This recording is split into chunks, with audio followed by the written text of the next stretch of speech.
my profession is a teacher, and so I've been teaching since 2000, but when I moved here, I taught in Littleton for several years, but then there was an opportunity where in Denver where I was able to teach at a school that was about 5 blocks from my place.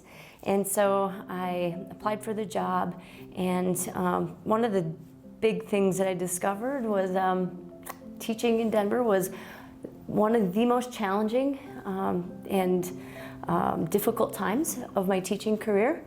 And but I found that it was the most rewarding. Sometimes, you know, there have been some really tough times in teaching where, you know, I even think about one student where, like, I would give up my lunches to help this child to read and write, and he would lash out in class and call me some pretty derogatory names, and you know, those were days where I would go home every day and I would cry. And this particular student walks into my classroom years after I had taught him, and a part of me felt fear, and I was wondering, why was he in my classroom? And a part of me felt like wanting to just tell him to leave, because I was so frustrated at all those days and moments and all the nights I lost sleep trying to help this kid.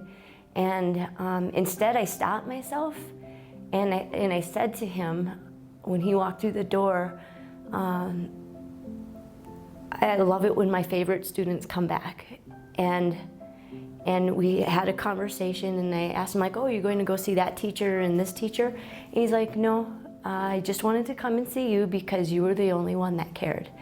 And so, you know, that's a big reason why I teach, is seeing how I can help kids to follow their passion, go after their hopes and dreams. One time that comes to mind, I was working with some kids, and we had this one program. It was a 1 week, we called it Intersessions, and teachers could take something that they were really passionate about and create a 1 week intersession, and the kids would sign up. And so I started sewing. My mom taught me how to sew when I was 5, and I would enter these 4-H competitions where I would enter the garments and things that I had made and designed. And it's like, oh, it's like I would love to share this passion with my students, because I had this one girl in particular, and she approached me one time and said, oh, I want to be a fashion designer. I'm like, oh, well, I have this skill or this talent. And so it was really neat, because I got all these avenues of the community coming together so that I could create this program for the kids for this 1 week intersession.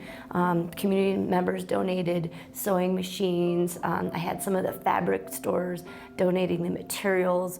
We would visit some of the boutiques and different things around town of local designers, and connecting with some really big people in the fashion industry like Brandy Shigley. One of these particular students just graduated, and she is doing her own fashion shows and designing her own pieces, which is absolutely amazing. My name is Diane Gaston. I am Denver.